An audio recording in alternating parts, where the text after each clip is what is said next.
รถเตโกจมนะบ้านรุมเกลกองยืดจะจิงปีคลองทวีวิเมียนดอทมกำไกจะพูดตุกันเพลลุมขนมพมวิงเนเลรถเตเป็นนี้ขมิ้นกมโนออกดอทงุนนังขมิ้นวัตเมียนระบบกอลยานองกุยกบายตีนนุเตปนแต่เบดงระบบบนทืนปลายจีฟราลปริบันนังฟัดฟลาบได้กำปุงแต่ห่อหาเลออากาได้มาข้างระบบเกกันไฟโกไอได้มาข้างเตียดลูกตัวเตียบกรดดาประหาฟับเรียลนกนงเฮาเป้าอย่างแนนฟนามย้ำบ้านรีไฟปิ้งไตมุกดอฟรอแอมระบบเกไอตรจิวิงนกใต้บนลือรงงมเปียปิงโนโฟฟับดอปีรูฟรตุนได้เฮาเกธาบองบนทืนเฟกได้รุมเพิ่มนังกได้ฟรอมไมอมปีอนาคตดอพลือฟวางปานทเวออ้อยกลมล็อกกลมปรีรูปนี้งงเงิดพเนนังวงเวงฟมาระไดจังฟรองลูโรเตบอโจลมกดอกันดาภูมิดอแฟนอัดกำบังลูมาดองเตียด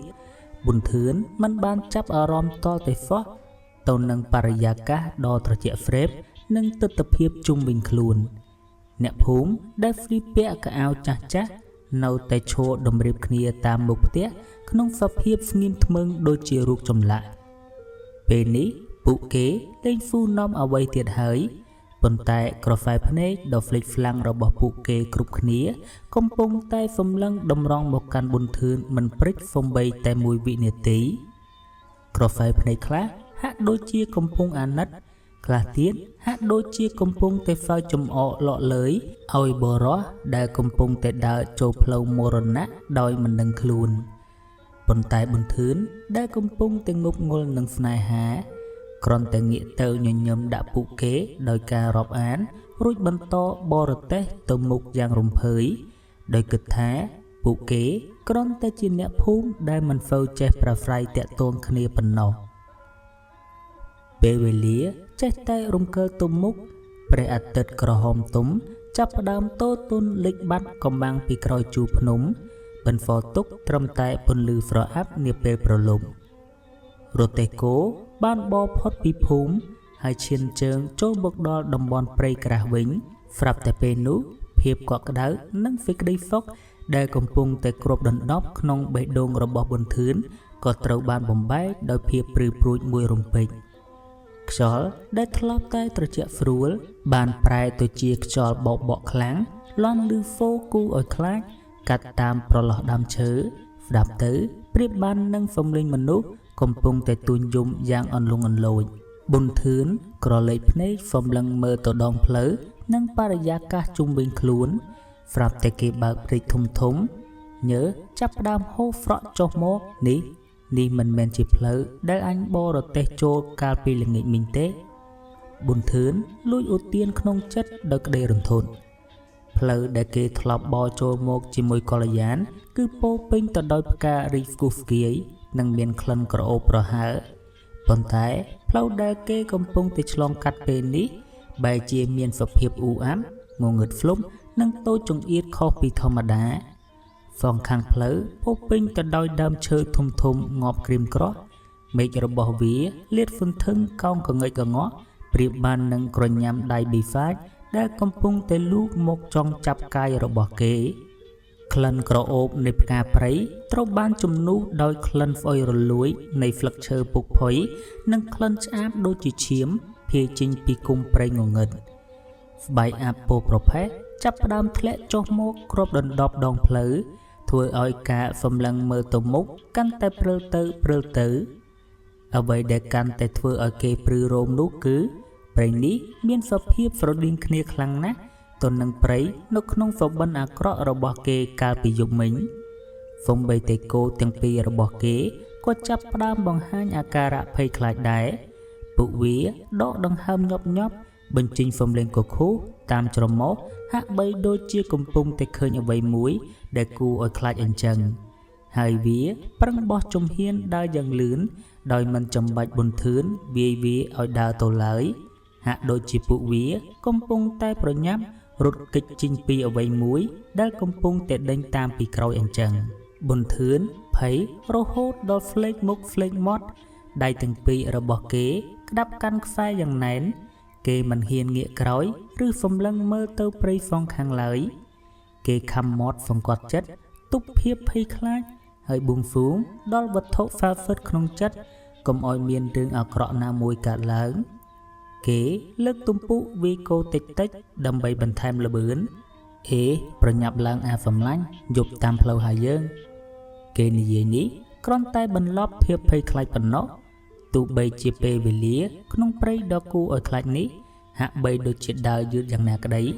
ក៏បន្ទឿននៅតែតស៊ូអត់ធ្មត់បរទេសគោដោយមិនបោះបង់ស្មារតីឆ្លងកាត់ការភ័យខ្លាចរន្ធត់អស់រយៈពេលជិត1ម៉ោងទីបំផុតកង់រទេះក៏បានរំកិលផុតពីព្រៃដ៏ងងឹតភ្លុកនោះហើយគេអាចឈានជើងចូលមកដល់ទីវាលអាចមើលឃើញដំបូលផ្ទះអ្នកភូមិត្រពាំងលាក់ពីចម្ងាយគិតទៅក្នុងព្រៃអំបញ្ញមិញនេះងងឹតសឹងតែមើលទៅមុខមិនឃើញ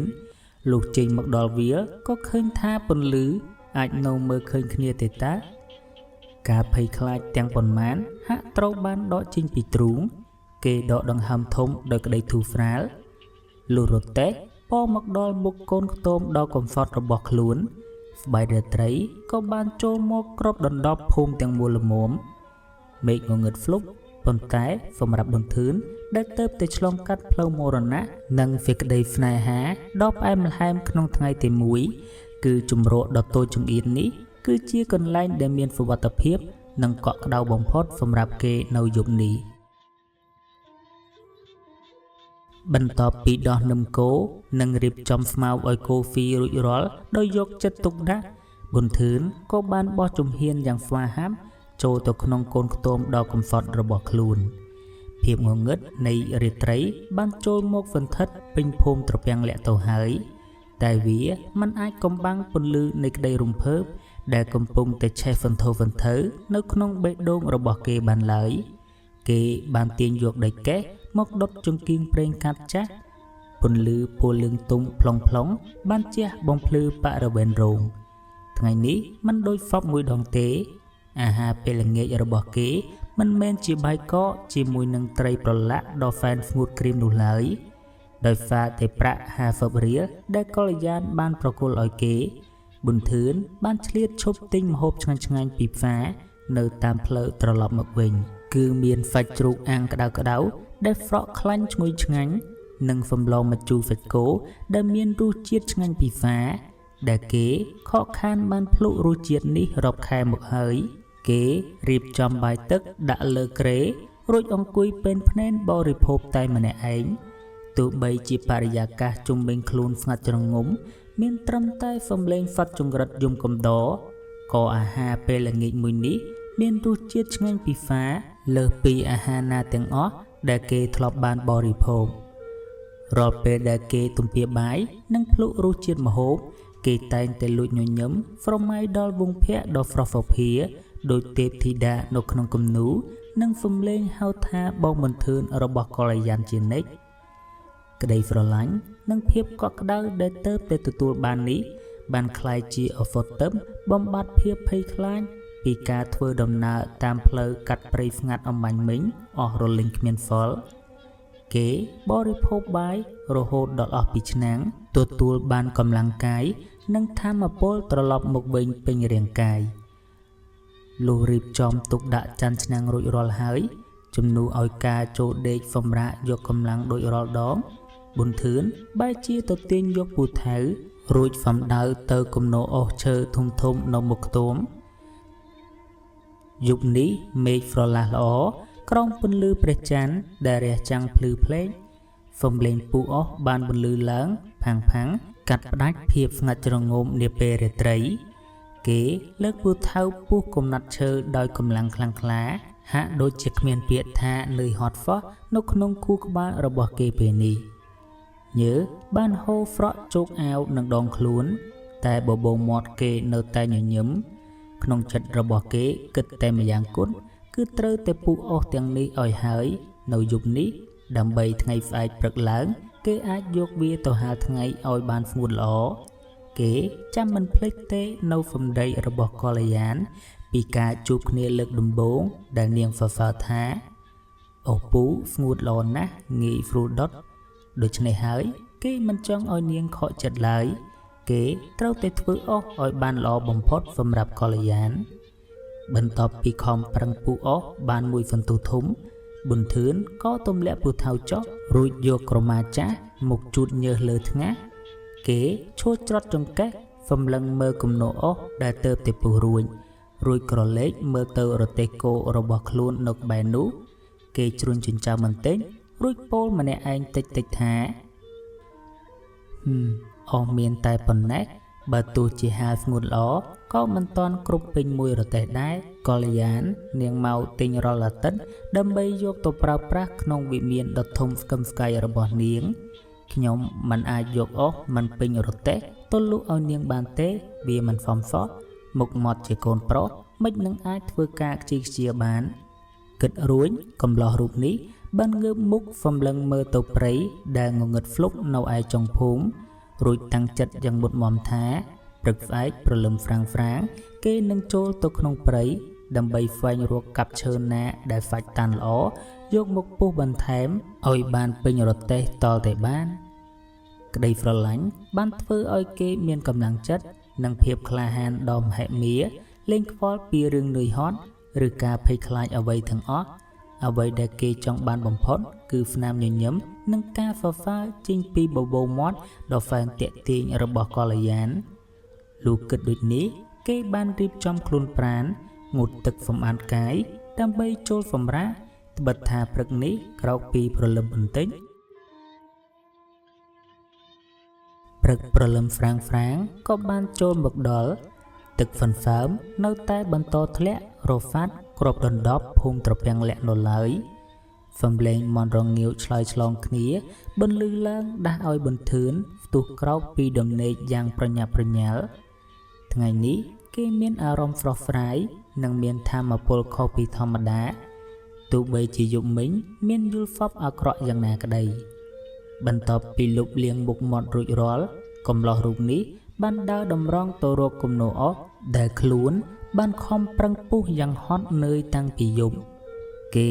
ចាប់លើកកំណាត់អស់ទាំងនោះយកមកតម្រៀបហាលនៅលើទីវាលមុខផ្ទះដើម្បីឲ្យត្រូវកម្ដៅថ្ងៃបានល្អ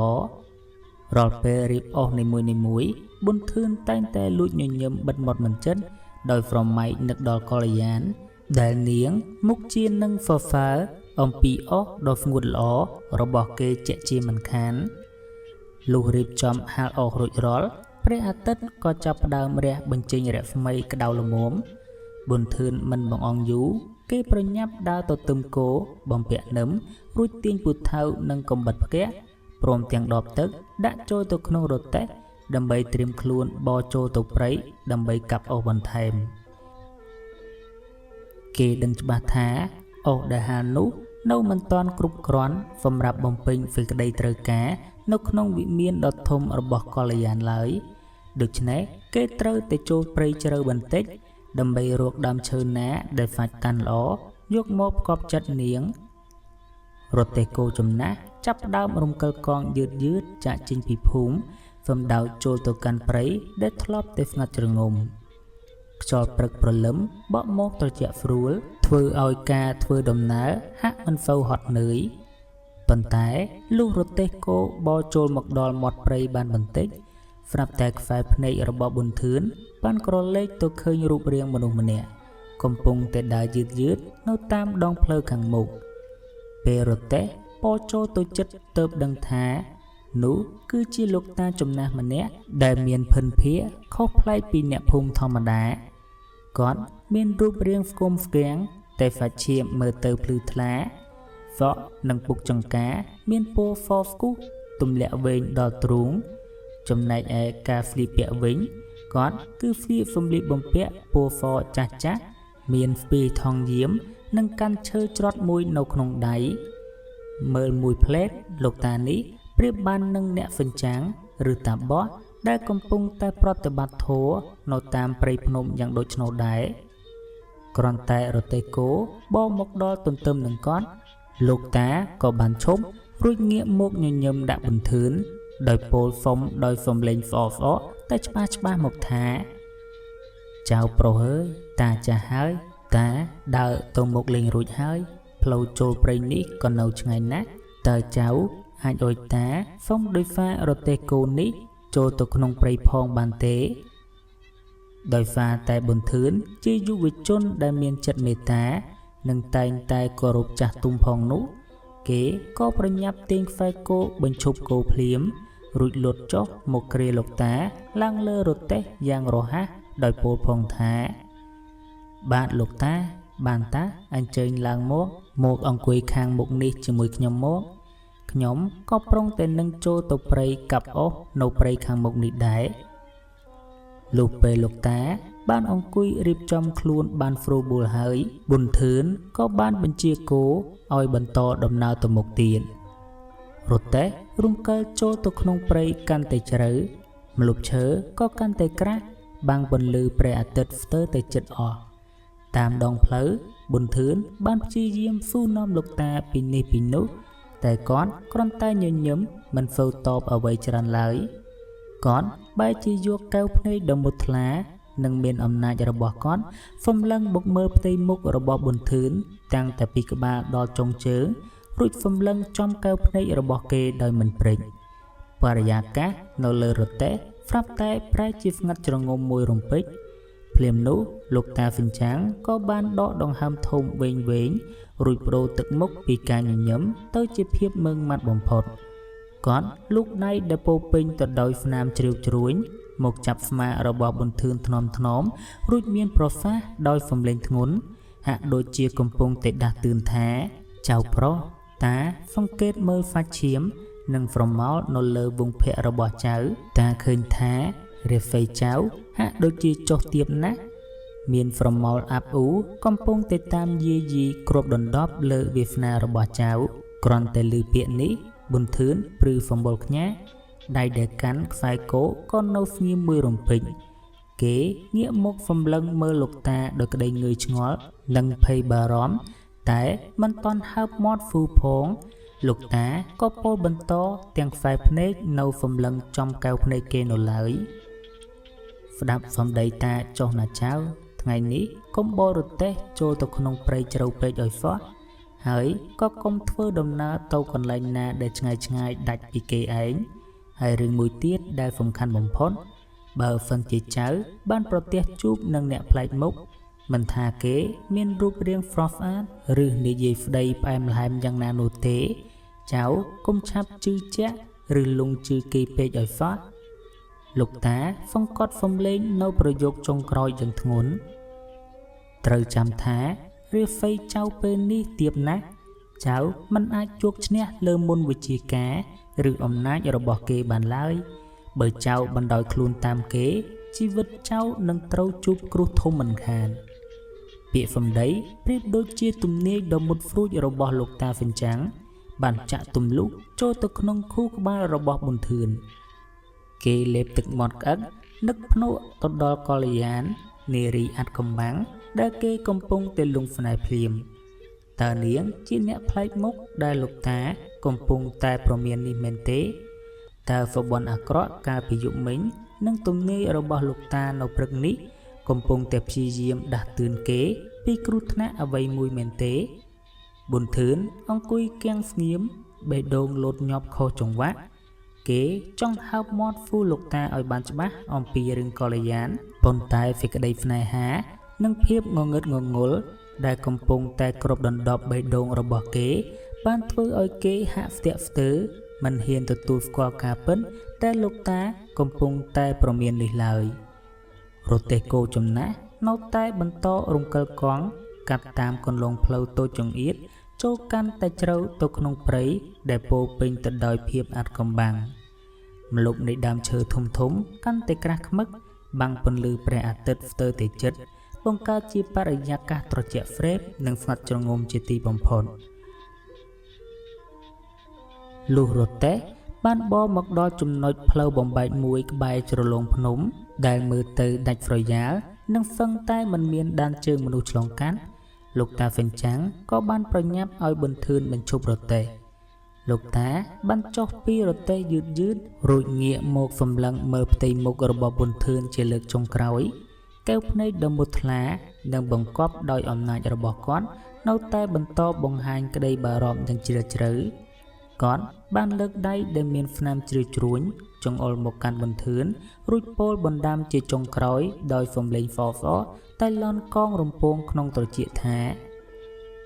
ចងចាំពាក្យតាណាចៅកុំបណ្ដោយឲ្យសេចក្តីស្នេហាងងឹតងងល់ចូលមកបិទបាំងប្រាជ្ញាស្មារតីរបស់ចៅឲ្យហ្វ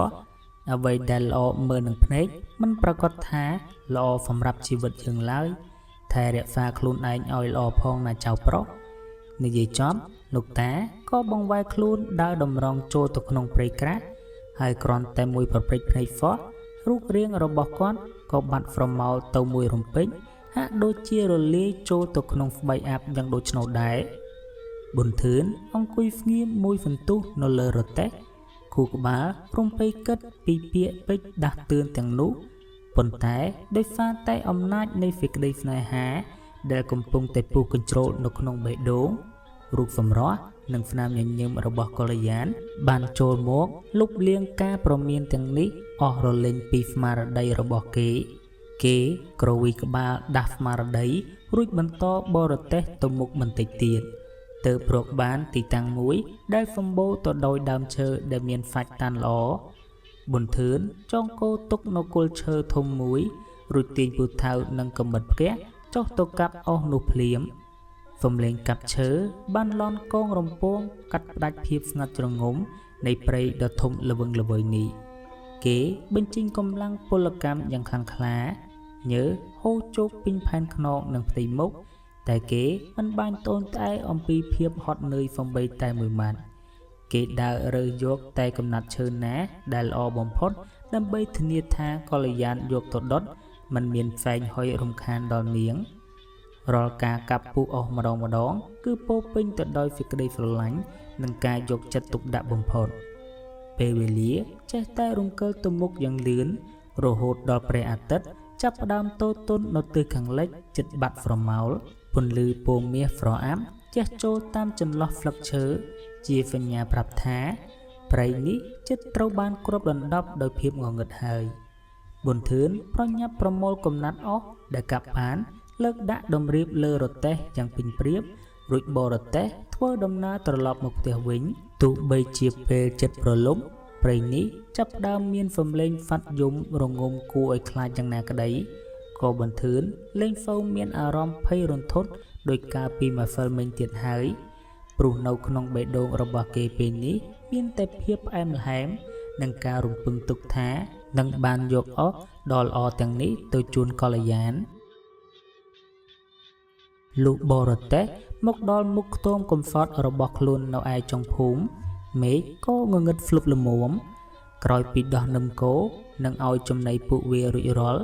ប៊ុនធឿនក៏ប្រញាប់ចូលទៅរៀបចំបាយទឹកហូបយ៉ាងលឿនថ្ងៃនេះកម្លាំងកាយកម្លាំងចិត្តរបស់គេហាក់ដូចជាមានពេញបរិបូរណ៍មិនចេះហត់នឿយសោះឡើយគ្រាន់តែបរិភោគអាហាររួចរាល់ភ្លាមគេមិនបានចូលទៅសម្រាកនោះទេតែគេបែរជាចេញទៅមុខខ្ទមក្រោមពន្លឺព្រះច័ន្ទដុតចន្លុះបន្ថែមរួចទាញពូថៅដងវែងមកចាប់ផ្ដើមពូអស់ដែលទៅតែកាប់ថ្ងៃនេះម្ដងទៀតសំឡេងពូអស់បានបន្លឺឡើងហ្វាជាថ្មីនាពេលរាត្រីរាល់ពេលដែលគេលើកពូថៅពុះចុះលើកំណាត់ឈើកែវភ្នែករបស់គេសម្លឹងទៅឆ្ងាយសម្លឹងទម្លុះភាពងងឹតហាក់ដូចជាកំពុងតែមើលឃើញរូបភាពនៃវិមានដ៏ធំស្កឹមស្កៃនោះនៅចំពោះមុខគេស្រមៃឃើញវងភ័ក្រដ៏ស្រស់សោភាប្រៀបដូចគំនូរស្នាមញញឹមដ៏ទន់ភ្លន់និងកែវភ្នែកដ៏មុតថ្លារបស់កល្យានដែលកំពុងតែសម្លឹងមករកគេក្លិនក្រអូបប្រហើរចេញពីរាងកាយរបស់នាងកាលពេលអង្គុយលើរទេះជាមួយគ្នាហាក់បីដូចជានៅតែអណ្ដែតជាប់នឹងច្រមុះរបស់គេនៅឡើយប៊ុនធឿនពុះអស់បណ្ដើរញញឹមពព្រៃម្នាក់ឯងបណ្ដើរអារម្មណ៍របស់គេហាក់បានរសាត់អណ្ដែតហូរពីដែននៃភូមិត្រពាំងលាក់ទៅហើយគេលួចនិយាយម្នាក់ឯងដោយក្តីសុខថាអស់ល្អបែបនេះពេលហាលស្ងួតទៅច្បាស់ជាងាយស្រួលក្នុងការដុតណាស់កល្យានច្បាស់ជាពេញចិត្តមិនខានសេចក្តីស្នេហាដំបូងបានធ្វើឲ្យកំឡោះកំព្រារូបនេះលងលក់នៅក្នុងពិភពនៃការស្រមើស្រមៃដ៏ផ្អែមល្ហែម ដោយមិនខ្វល់ខ្វាយពីភាពឯកាមិនខ្វល់ខ្វាយពីភាពងងឹតនៃរាត្រីឬហ្វំបីតែបណ្ដាំដ៏គួរឲ្យព្រឺព្រួចរបស់លោកតាហ្វិនចាំង